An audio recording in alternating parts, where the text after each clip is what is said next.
So let's say your boss or your teacher is telling you, very simple, you go and get me the list of all the countries in the world, and I want to find out the demography, maybe the surface, the capital, who is the president, etc.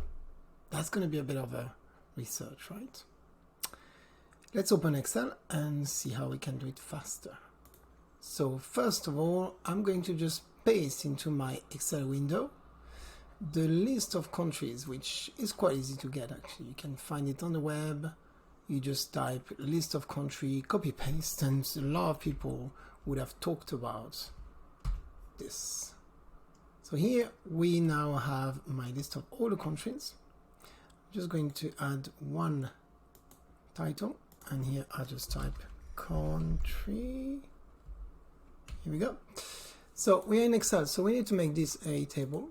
So let's make it a table. I'm going to say that this table has a header. And now that we have a table, I'm going to define the whole column here. So I select only the values.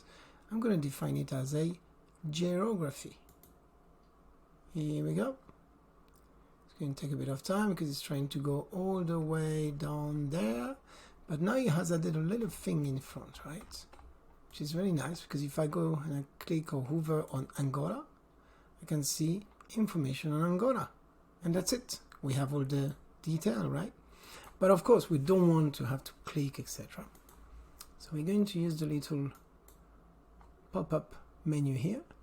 And now we can have, what's the abbreviation of my country? I was saying, what's the capital, for instance? What else can we get? I was talking about area, etc., etc. And all this information comes from the internet. It comes from Bing, actually.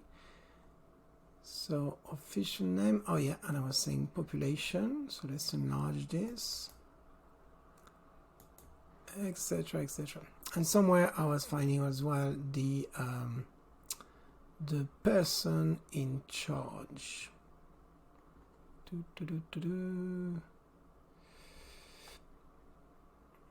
Currency code is put. Okay, very simple.